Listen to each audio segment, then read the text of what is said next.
Good morning, everybody. It's Friday, August 20th. I'm Charlie Fink with Ted Schilowitz. It's This Week in XR. This week we have with us Ben Lang, who is the co-founder and executive editor of Road to VR, which is the most important and most thorough publication in our particular XR specialty. Welcome, Ben. Thanks, Charlie. Glad to be here. Thanks for having me. Yeah, we're thrilled to have you. You would be part of what we would say is the original OG of VR coverage. I have learned so much from this guy, and I am filled with gratitude for that, and also for you taking the time to hang out with us this morning. Absolutely. Yeah, it's been about 10 years for me now, so I have been in here for a little while. So interesting.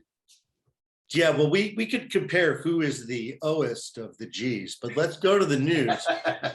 A huge story broke yesterday when Facebook introduced Horizons Workrooms. There were a few things. I assume you were in their virtual press conference in one of the rooms.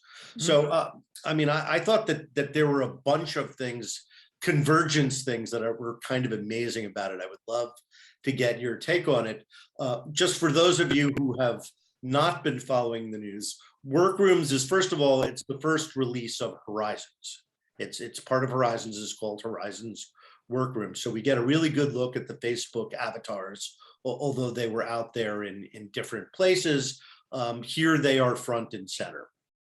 And Facebook made a big deal about that during the demo of Workrooms. The other thing is mixed reality. Using computer vision, you can actually type in VR, and you can actually see what you're typing show up on your PC screen, which is, I've never seen that outside of location-based entertainment, that kind of mixed reality. And then finally, unexpectedly to me, and by the way, Facebook Workrooms, which is the PC app, Mac and Windows, that allows you to do this, so you have to do the setup is a little bit complicated, getting your headset to sync up with the Workrooms app. But, the Workrooms app allows up to 50 video participants in the conference, which is, a Zoom competitor. So, I'm seeing this, nobody's really talking about it, but this is kind of their Teams play. They've had other things attached to Messenger.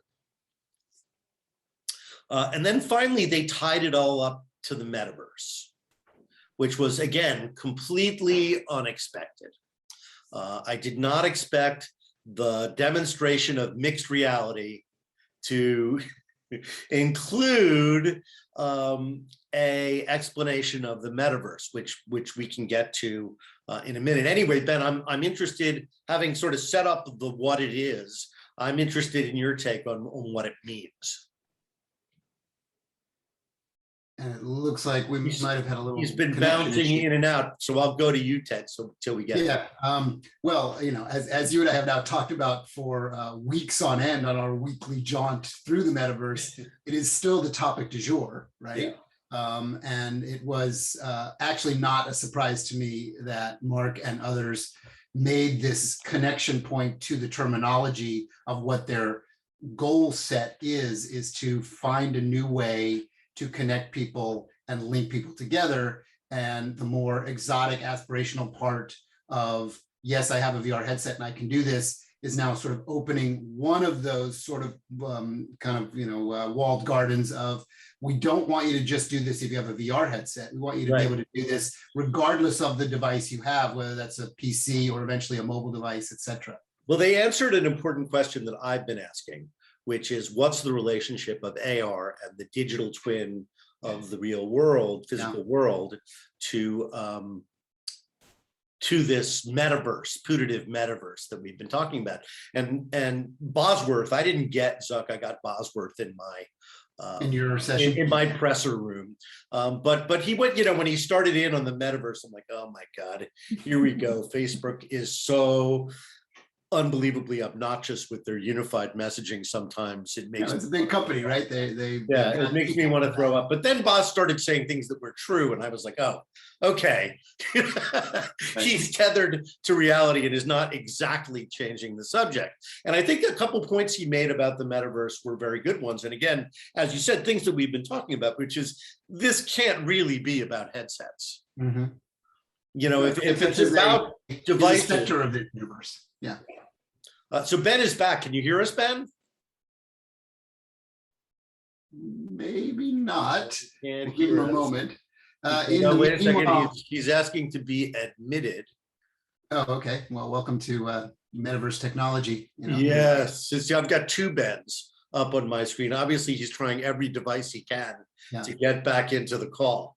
Right. And in the meanwhile, as he links in, there's a good piece of what you and I terminology as mainstream media from the parent company that I work for, CBS, where Yeah. Gayle King on the CBS Morning Show did a pretty lengthy, in-depth interview with Mark Zuckerberg. I saw that. And they actually both put on the Quest 2s and had the experience together. So it wasn't just an interview about it. They actually did it in front of the world, as it were, because that gets a very large international audience. And I thought it actually came off good. I thought Mark was very engaging and Gayle was very engaging, and they linked up and really understood it. And also were fairly open about some of the critiques about how long it takes to get to these sort of success points. And whatnot. It's a beta. Right. It was using computer vision and a keyboard. So from time to time, the keyboard would disappear as the computer vision got confused about my hand position. Right. And as I said, there was a lot of friction in setting it up. Of course, it's meant to be a workplace application. So, I mean, if it's complicated and it's work, so what? I mean, they're paying me to figure it out. Right. I'm on the clock. It's not impossible to figure it out, but it's a little sensitive, right? The first time it won't necessarily do what it's supposed to do automatically, but it suddenly started working automatically, which again shows their intent. Let me see, we got a message from Ben that says, I think the issue is with video. Ben, are you there? I am here. I apologize. We do not Zoom need just your video. kept crashing. Sorry about that. You know what you look like, Ben. That's okay. Yes, I'll just do audio only, and I think it'll be okay. Sorry about that. So Ted and I have been vamping on the topic of Horizon Workrooms, and we were waiting to get your take because you were in the presser like I was, and you got Zuck. I didn't get Zuck. I just got Boz. Yeah, I thought it was really interesting.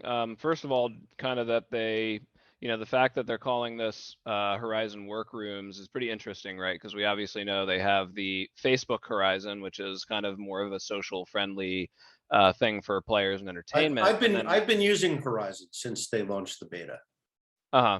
And then Workrooms, although it shares the same name, is not really, as far as they showed, directly connected, right? So Horizon, it seems like at this point, is more of a branding thing than it is actually, what they're talking about with this metaverse. There's not really any button where everybody could say, hey, let's go jump in and play after our meeting. So that was an interesting thing to see initially. But as far as how it works, I think it's a pretty strong first effort. It's clear that they identified the need to have a computer, your computer in the meeting in front of you as one of the key needs for serious productivity in VR. And, that's obviously done by having a little remote client that runs on the computer, and you can have your keyboard and everything.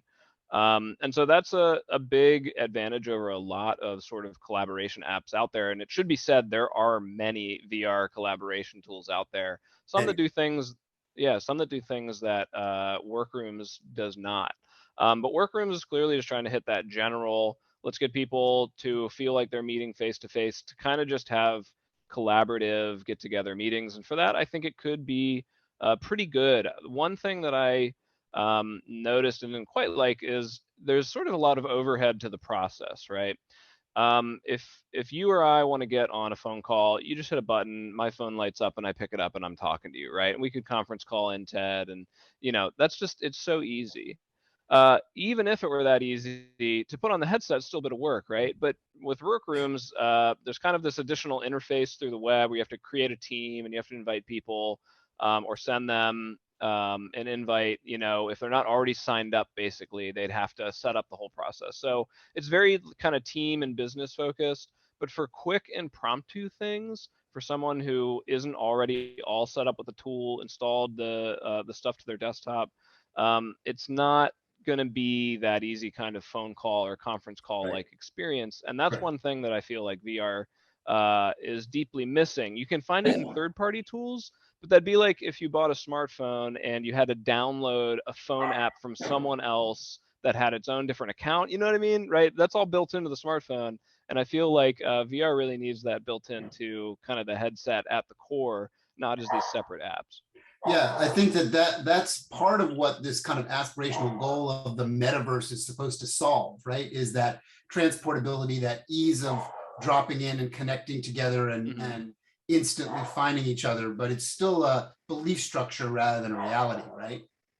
Yeah, it definitely feels that way. And yeah, it would be great if we could just have that ability to say, hey, we're in this game, but why don't we hop into Workrooms real quick? I hit a button, we appear there, and now we're working, right? It's, VR is still looking for that seamlessness. And I would have hoped that a company like Facebook, who owns the hardware and the software, would be making that happen a bit more aggressively. I mean, they've been working on this stuff for years now, but there's still something there where it still feels like kind of a lot of stuff is enthusiast level, where you really need the dedication to say, I'm gonna cut through the friction here because I want to use this technology, as opposed to it's just so easy, I have to use this technology. Right.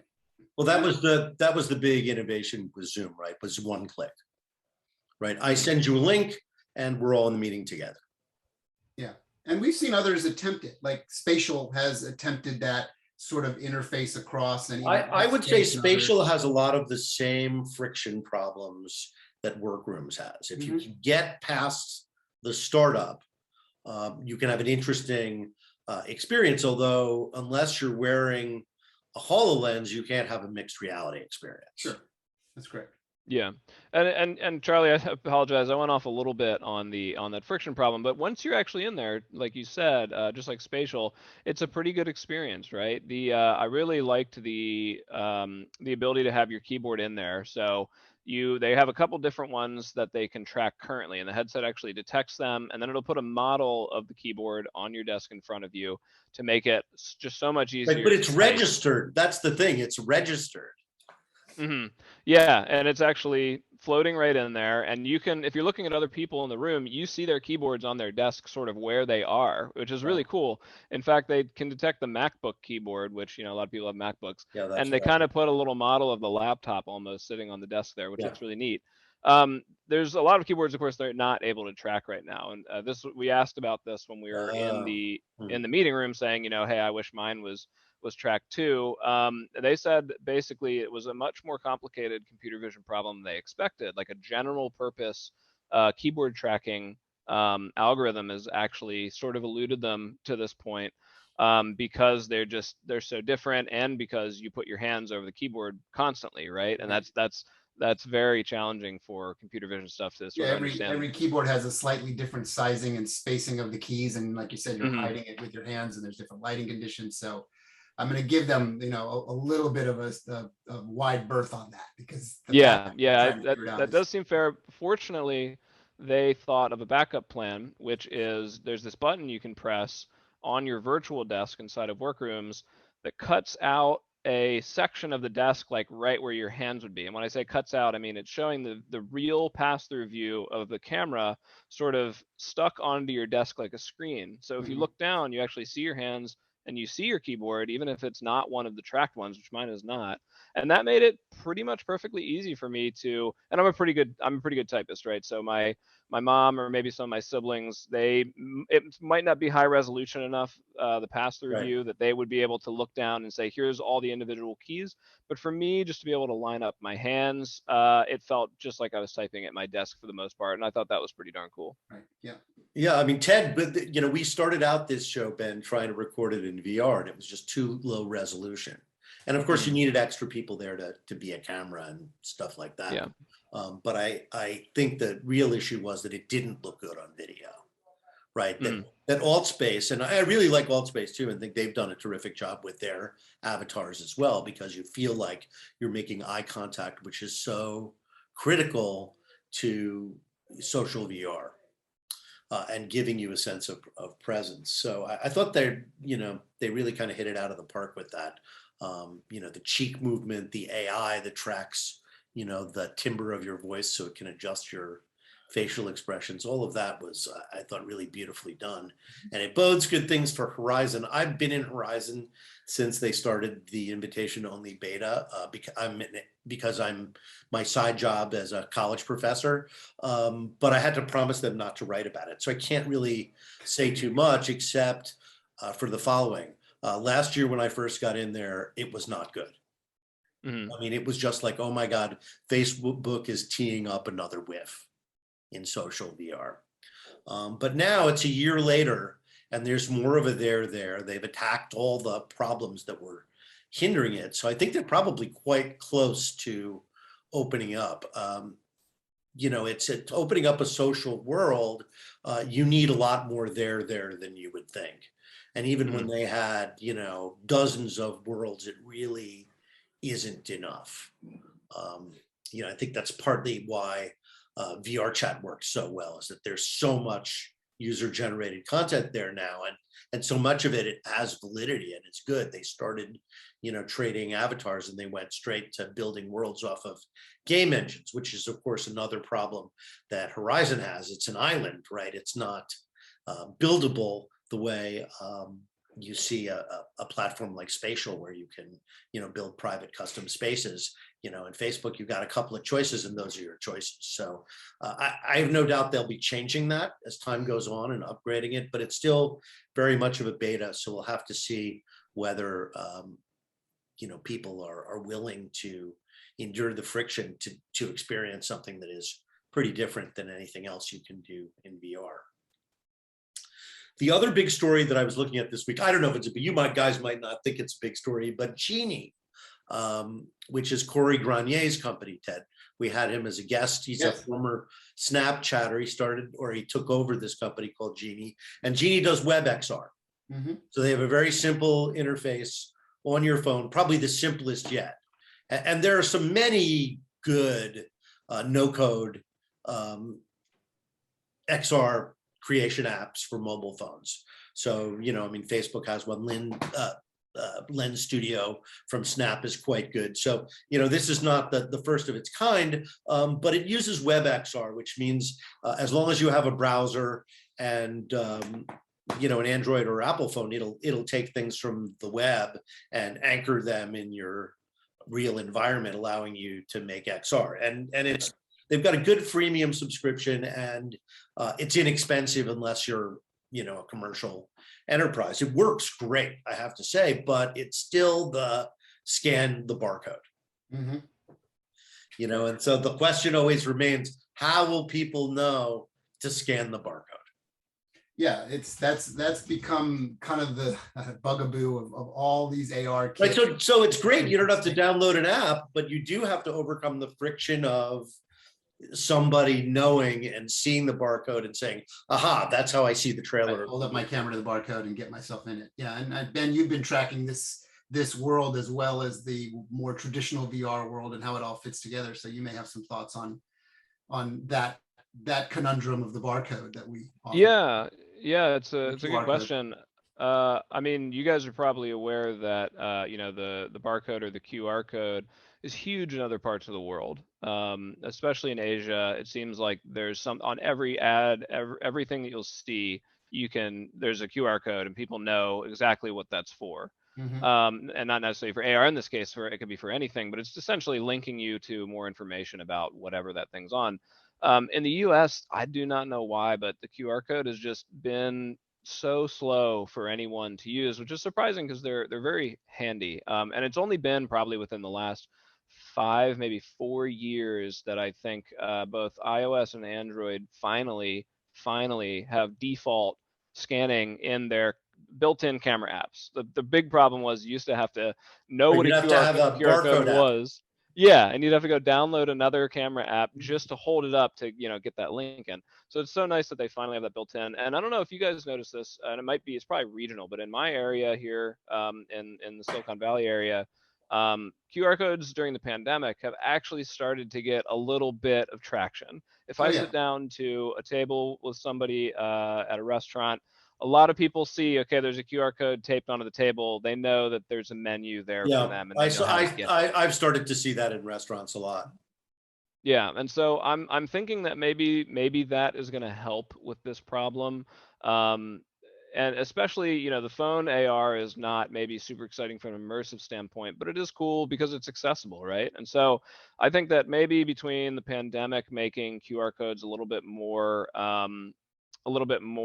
adopted here in the US, maybe that will have a knock-on effect for the AR stuff as well. I hope so.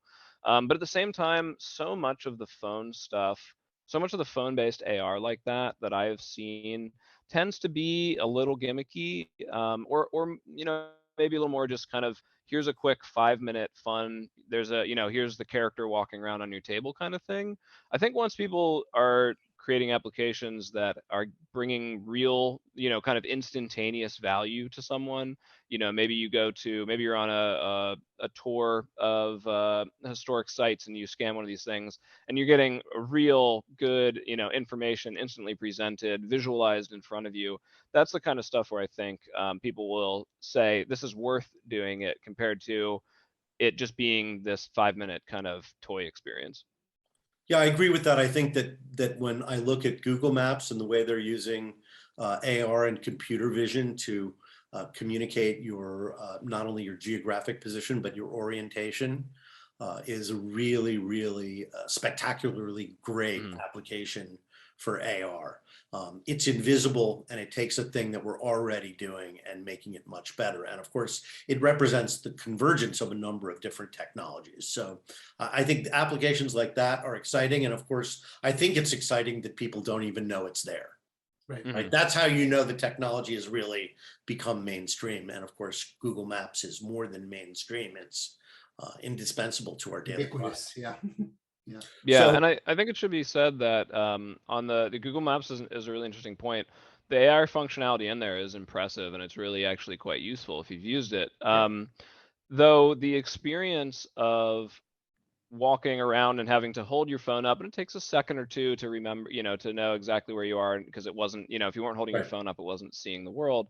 I think it should be said that a lot of these phone experiences, almost the exact same experiences, are going to become way, way better once we move to headsets or glasses that we're just wearing, right? all right. Well, I was going to pivot to Road to VR, but now you've really got me going. They've opened the kimono. Oh, man. Okay. So tell me what the use case is for AR glasses. I forget. So much. Well, I mean, we're talking about these little toy apps, and part of the reason why a lot of these phone-based AR apps are not like super exciting right now is because of the limitations of the screen. You have this tiny window into this AR world that is ostensibly all around you, but you only get to experience it through this little window, and you have to hold both your hands up in front of you to do it, right? And that's uncomfortable. It's just, yeah, people just don't want to do it. Like, imagine, Charlie, instead of your glasses that just rest on your head easily to augment your vision, imagine if every time you wanted to see clearly you had to hold up a special, plain glass in front of your face. You'd use it a lot less, right? Yeah. So once we get that capability into glasses that people are willing to wear for much of their day, they don't have to think about getting their phone out of their pocket, loading up an app, scanning a QR code, any of that. Literally, if you're seeing a QR code in the future, your glasses will already be aware, okay, he might want this information in the next 5 seconds, so I should have it ready for him, right? And so it's going to move not only from being much more seamless AR experience, but also just more useful. Being able to see the AR world all over your view instead of it through that little window is going to make all of, like, so many of these little apps like Google Maps just instantly more useful. I'll tell you what I think the killer app is. I was being flipped before. It is vision correction. It is vision correction. Take something that I'm already doing, take a 400-year-old technology and make it much better. So Apple is working on a device that will that takes on that problem, right? It uses real-time retinal scanning to adjust your glasses. So it's so much more than photosensitive lenses, right? It knows if you're driving at night, right? Which would be a huge leap forward because, the amount of friction that it would take for me to charge my phone and worry about that is huge. And my, interest in doing so is low. But I think better vision correction would be a killer app that would make me go out and buy them right away. And I don't know, what you're describing is interesting to me. It's not an all day, everyday thing. For example, Snapchat, if they made it really good and filled with content and the classes were cheap, I might get them. But I think that's a tough sell to consumers because of the scale of the behavior change that you're asking people to undertake. I mean, look at, how long it's taken watches, digital watches to get to the point where we're like, okay, well, this is really serious now. It's getting to that scale, but it's taken 10 years. I think that's a good transition to the name of Ben's site, Road to, because Ben and I are very much in agreement on this with what he's talking about, is all of these things that are potentially going to happen when you start to move the metaphor of the pocket computer to the wearable computer on your face is a long road to fruitions and perdition, depending on what state of this you want to do. So let's start the interview portion of the show, Ben, where we talk about you. So this is 15 minutes where you get to be the subject, not the interviewer and writer. So sure, sounds good. So you started Road to VR in 2011, right? Mm-hmm. So you predate the Oculus release. Did you know about Oculus when you started it? What was the impetus for getting it to VR in 2011 where it seemed deader than a doornail? Yeah, it's a good question. No, so Oculus actually wasn't founded, and even the early stuff that sort of led up to Oculus's formation had not happened, had not started to happen by the time that I founded the site. So the quick kind of backstory is when I was younger, I was kind of a participant in a lot of online message boards. Just was curious about technology as a kid. I was my family's kind of computer whiz kid, fixing all the stuff. It's just kind of a natural curiosity and interest for me. Started to kind of learn how to write and communicate well through doing just a lot of this online messaging through enthusiast technology forums. And eventually I found myself in a position where I was asking for a job from some of these small tech sites that would do news and things. And I said, hey, I can do that. I know about this technology. I've read a lot about it. I think I can intelligently write about it. And so as a young kid in high school, actually, I started sort of doing my first little freelance online writing gigs, really small websites nobody's heard of. But at the time, I was covering things like the UMPC, which is kind of the precursor to the tablet and the smartphone, Ultrabooks, which were very new at the time. So I started learning sort of that process of, gathering information, writing, and just how to help educate people. Once I had done that for a number of years, as I was heading into college, I kind of felt like, hey, I've built up an understanding of how this business works. I'd be interested to try doing something on my own. And I really just kind of said to myself, well, if I'm going to do something on my own, it ought to be something I'm very interested in, because I figured out that this process of writing actually requires a lot of learning.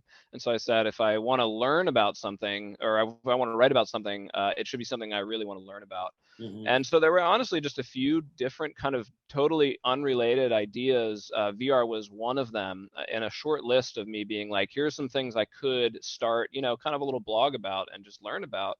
VR was one of them, and for one reason or another, it was the one that I picked and said, I'm very curious about this. And really that the curiosity was, where is it? Where did it go? And if it's still out there, where is it going? And that was the whole idea behind, which is maybe once sounded like a weird name to people, but now that now that we're known, I guess it's not so weird. But Road to VR sounded like a bit of a funky name, but the idea was wanting to chart where VR was at today being 2011, and where it might go ultimately in the future. And I believed, and still do believe, maybe even more now than before, that the ultimate destiny of VR, in my mind, has to be some kind of Matrix level total immersion, right?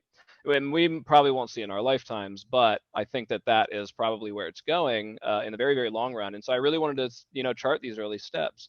So it was about a year after I founded the site in 2011, really just as a small side project, not having any idea it'd become my full-time career. About a year after that was when Oculus was founded, and they had the Kickstarter, raised a bunch of money, eventually bought by Facebook. And so it was 2014 when Facebook bought them that I would say a lot of people started realizing, hey, VR is not this, failed technology from the 80s and 90s, which was kind of the prevailing thought when I had started the site. People started turning and saying, okay, something's going on here. Why did Facebook just buy a VR company for, a couple $1 billion? So that's the short of it. And now here I am 10 years later. It has become the full-time career, and it just, VR keeps growing, and it's an awesome, awesome place to be working because I am still incredibly passionate and just so curious and so privileged that I get to see the bleeding edge of this stuff up close every day. So then I have a question for you. Do you remember your first VR headset experience? What VR headset you put on and where it was and what happened to you? Because for someone like you, that's an interesting question. Yeah, great question. So one of the first HMDs I ever tried, and I make the distinction, HMD being head-mounted display, between HMD and VR headset, because an HMD is just a display you wear, right? It doesn't become, I would say, a VR headset until it has the sensors to understand how you're moving and to really immerse you. So HMDs had been around for a little while, and one of the first ones that I ever put on was a Sony headset. I think it was called the HMZ T1. And these were sold at the time as sort of personal 3D displays. You put on the headset, you're looking at 30-degree field of view, squares in front of you. There's no head tracking. This is just a head-mounted display designed to be basically a 3D TV that you wear. Right, it was a media consumption device. Exactly. Yeah. So not immersive at all. Really, just it's for video playback basically. And that was interesting to me because you could play games on it. I actually went to a Sony store in Philadelphia where I was going to school at the time. Put this thing on my head because they had a demo unit, and I think they had a demo where you could fire up like a PlayStation game on it, and there was nothing. It wasn't a VR game, right? It was just sort of like looking at a big TV up close, and I was like, oh, this is surprisingly immersive. And at the time, some people were kind of hacking sensors onto this thing. This was, again, still pre-Oculus. Hacking sensors onto this thing to track some of the That's what Skip Rizzo did for the first BrainMind demos. Yeah. And so that was the first HMD experience. And because I knew people were starting to try to hack this thing, like just random enthusiasts, like, hey, what can we do with this headset? People who still believed in the dream of VR and didn't, want to see it failed. That was pretty interesting. And I was doing some reporting on that. But once the Rift started coming around, Palmer Luckey, prior to formally founding the company, was kind of just this kid on a message board who was very curious about technology and writing about these little DIY projects he was doing. But anyway, that led up to him doing the Kickstarter. And so the first real VR headset that I tried was the original Rift DK1, if I remember correctly. And so that was a GDC, way back when, maybe 2012 or 2013. And they put that thing on me. And I had read and written a lot about it and understood how it worked. But, that first experience of putting it on and playing this early game that was supposed to come out in VR and never did, called Hawken, standing in the cockpit of this mech, I mean, it was pretty mesmerizing, right? I had not seen a wide field of view headset up to that point, nor one that had as good head tracking as the Rift DK1, which everybody knew was super low resolution at the time, like crazy low, but it was still magic, even though it was like unacceptably low resolution. If we were to put it on now, we'd say, how did anyone ever do anything with this? But it was really magic, the way that it just felt properly immersive. It was so cool. Well, we're almost out of time here, so and I don't want to keep you from getting started with your day too. Where are we headed, Ben? You've been a student of this for 10 years, so you have a good sense of the past, which we always say is the key to being a futurist. So where are we in 5 and 10 years? It's a good question. I think the standalones are the future as far as mainstream VR, and primarily because they're just easier to use. If you're a PC VR user, you're probably an enthusiast. Oh man, don't even get me started. I am tangled in wires. Yeah, and you're willing to put up with a lot of troubleshooting because the PC environment is just complicated, and unfortunately, no one's been able to make that just a plug and play 100% of the time experience. There's just a lot to do, and it has not reached the point where it's something that I could recommend to a large group of the people that I know, right? There's a couple people I know that I could say you're techie enough that I'm confident that if you spend the money, you're going to figure this out. But there's so many other people in my life, just looking around at friends and family, that it's just like it's not ready. It's not ready for you. You wouldn't use it. It's too complicated. The standalones are reaching a point where so much broader of that audience, I can say, you could see that you could get value out of this. Maybe it's still for a younger audience or gamer type folks, people willing to figure out the technology. But it's just so much more broadly applicable because of the ease of use. I'm not going to have to walk somebody through, what is a driver? Right. So I think that those are definitely the future, and they're going to be what catches on the mainstream. And I think that that's also going to lead us into this transition into seeing the AR headsets as well, right? So we saw recently that Oculus is now opening up the Quest 2 for third-party developers to start treating it like an AR headset. It has these pass-through cameras. It's a wide field of view. It can track the world.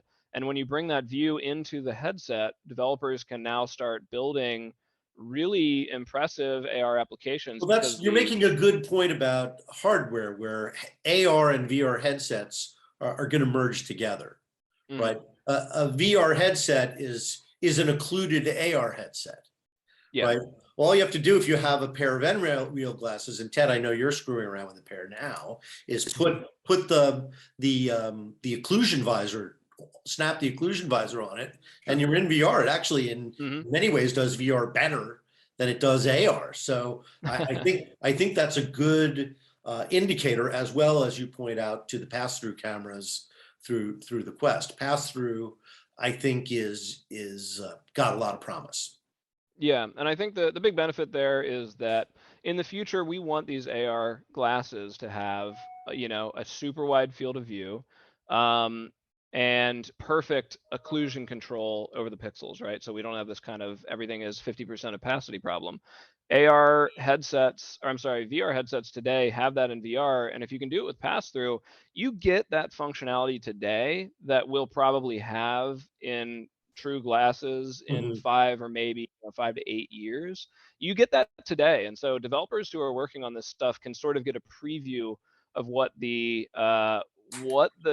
properties of AR that we really want in the future are. You can have them in a headset today if you're willing to put up with the bulk of the VR headsets. But yeah, I think that standalones and this AR or occluded pass-through AR or occluded AR glasses to VR, these are going to make a much more natural, sort of transition into the head-worn AR stuff over the next 5 years for sure.